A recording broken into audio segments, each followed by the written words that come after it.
Expert को जोड़ते हैं जो ग्लोबल बाजारों पर, बॉन्ड यील्ड पर, रुपए डॉलर के कोरिलेशन पर, इकोनॉमी पर बहुत ही बारीक नजर रखते हैं। हमारे साथ हैं आशुतोष वखारे जी, बाजार के दिग्गज भी हैं। आशुतोष जी, बहुत शुक्रिया आपका समय देने के लिए। आशुतोष जी, पहले तो आपको भी बहुत बधाई। चौथे नंबर पर हम पहुंच गए जापान को पीछे छोड़कर। अब बस आगे जर्मनी और चाइना और यूएस रह गए टॉप के 3 पोजीशंस पे।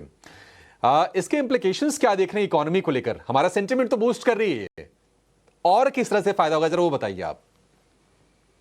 जी बिल्कुल। पहले तो आपको भी बधाई, सभी को शुभकामनाएं कि ये एक बहुत अच्छा संकेत है।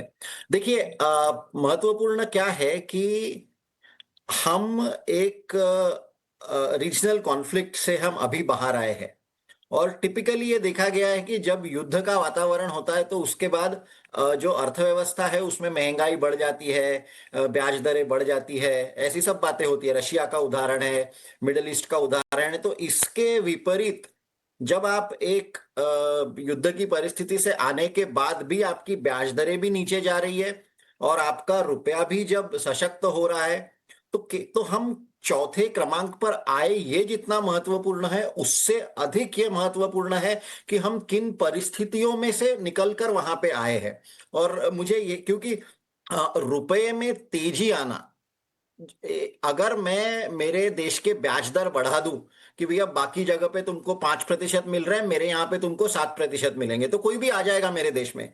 पर यहाँ तो भारत अपने ब्याज दर बढ़ा भी नहीं रहा है।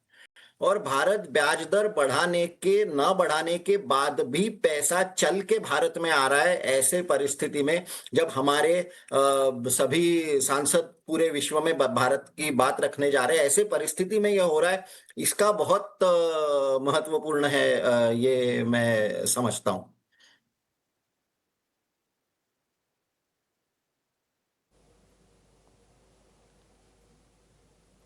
आशुतोष जी, काफ़ी अच्छे तरीके से आपने समझाया और ये बात आपकी बिल्कुल सही है कि इस वक्त जो हालात में भारत की इकोनॉमी आगे बढ़ रही है, चैलेंजेस कम नहीं थे, बावजूद इसके इकोनॉमिक फ्रंट पर सारे के सारे फैक्टर्स जो है वो भारत के हक में इस वक्त नज़र आ रहे हैं। और इसमें ये कह सकते हैं कि another feather in the hat, ये जो ताज़ा खबर आती हुई दिखी है इकोनॉमी के फ्रंट पर चौथे पायदान पर पहुंचता हुआ भारत। लेकिन साथ साथ जी हाँ, क्षेत्रीय संघर्ष से भी उभरा है भारत।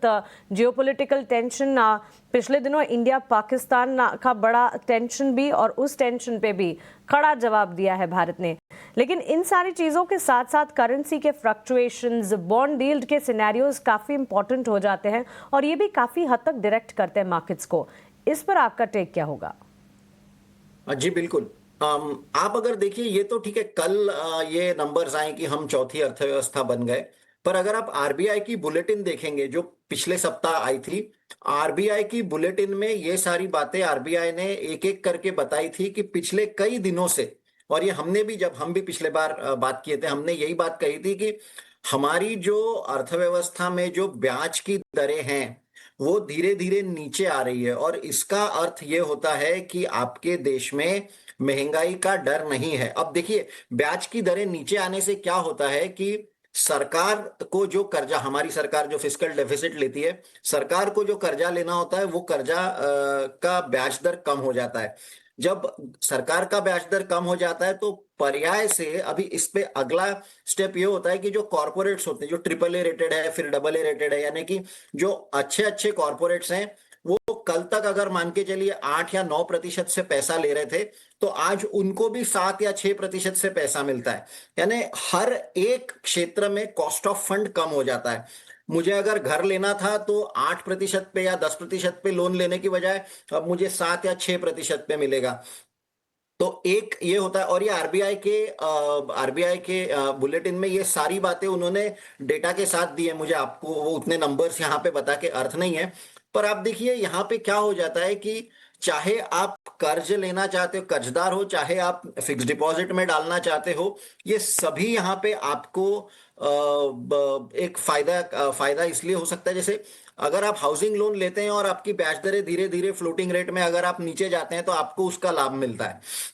अगर कंपनीज लोन सस्ते में लेती हैं और एक्सपैंड करती है तो अर्निंग्स पोटेंशियल बढ़ता है। तो ये सारी बातें अभी धीरे धीरे प्ले आउट हो रही है। और मैं पिछले बार भी यही बोला था कि एक दिन में ये सब बातें नहीं होती है, पर एक कठिन विश्व परिस्थिति में भारत एक अच्छी अर्थव्यवस्था उभर कर आ रहा है और जिसका परिणाम शेयर बाजारों पर दीर्घकाल में अवश्य दिखेगा। लेकिन क्या ग्लोबल ट्रेकर सपोर्टिव रहेंगे? आशुतोष जी, आपको क्या लगता है?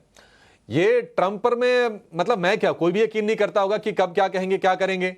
अब ईयू पे टैरिफ लगाने का ऐलान किया, फिर कहा कि नहीं हम 9 जुलाई से लगाएंगे। ठीक है, हमारे लिए तो राहत की चीज हो गई, लेकिन जो 90 दिन के मोहलत थी उसमें से 45 दिन तो खत्म हो गए हैं सर अब। ट्रंप का मैं जो बाकी भी कुछ विदेशी चैनल्स भी सुन रहा था, तो ट्रंप की बातों को मार्केट ने डिस्काउंट करना स्टार्ट कर दिया, यानी कि ट्रंप ऐसे ही बात करते हैं और ट्रंप यानी ये नया नॉर्मल पकड़ के मार्केट ने डिस्काउंट करना स्टार्ट किया है। That is what some people are saying. नहीं तो देखिए, भारत में जो वैश्विक स्तर पर जो कठिनाई है वो तो बनी रही है, कुछ ना कुछ हो ही रहा है। मैं यहाँ पे ध्यान इसी बात पर दे रहा हूं कि चाहे जो भी हो जाए, हमारी अर्थव्यवस्था, क्योंकि सही, मैं बार बार उसी पे आ रहा हूं कि हमारी अर्थव्यवस्था किसी भी दृष्टिकोण से आप देखिए, अब जैसे आप बारिश की बात कर रहे हैं, रिजर्वायर लेवल्स अभी बहुत अच्छे हैं पिछले साल के तुलना में, और ये भी आरबीआई के रिपोर्ट में मैंने पढ़ा अभी लेटेस्ट वाले। तो अगर अगर जागतिक स्तर पर शेयर बाजारों में मंदी आती है तो हमारा बाजार भी नहीं बचेगा।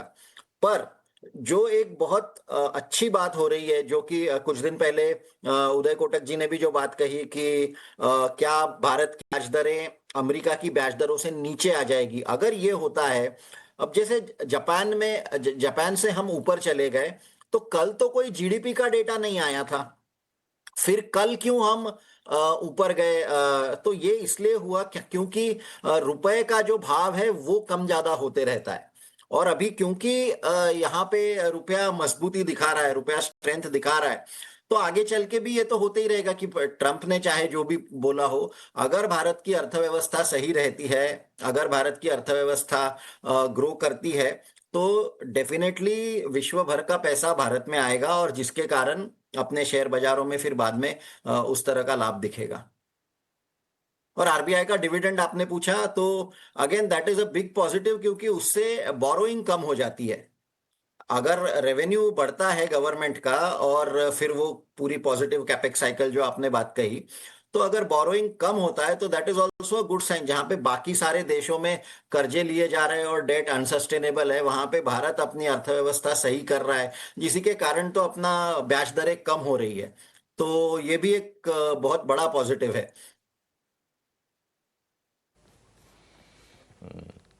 बढ़िया आशुतोष जी, आपसे बात करके बड़ा मजा आता है सर। मतलब चीज़ों को समग्रता के साथ बहुत ही आसान भाषा में आप दर्शकों को बिल्कुल डिकोड करके रखते हैं। आपसे फिर से जल्दी मुलाकात होगी। फिलहाल आज इतना ही, शो को समाप्त करने का समय भी हो गया है, लेकिन निश्चित तौर पर देखिए बहुत ही पते की बात है। अब सरकार की उधारी कम हो जाएगी, उधारी कम होगी तो जो ब्याज का बोझ होता है वो कम हो जाएगा, सरकार के लिए डेफिसिट मैनेजमेंट करना इजी हो जाएगा, मॉनसून अच्छा है तो इन्फ्लेशन कंट्रोल करने में मदद मिल जाएगी। ये कुछ बेहतरीन चीज़ें हैं भारतीय इकोनॉमी के लिए, और 6-6.5% की ग्रोथ है, 3% से के आसपास की इन्फ्लेशन है। इससे अच्छा सिनेरियो एफआईज को क्या चाहिए? एक वैल्यूएशन वाला कंसर्न है, लेकिन जहाँ ग्रोथ होगी फिर ठीक है, वैल्यूएशन भी नज़रअंदाज होते हैं उन इकोनॉमीज़ में। चलिए आशुतोष जी, बहुत शुक्रिया आज समय देने के लिए और विस्तार से बातचीत करने के लिए। फिलहाल इस शो को तो यहाँ पर समाप्त करेंगे, लेकिन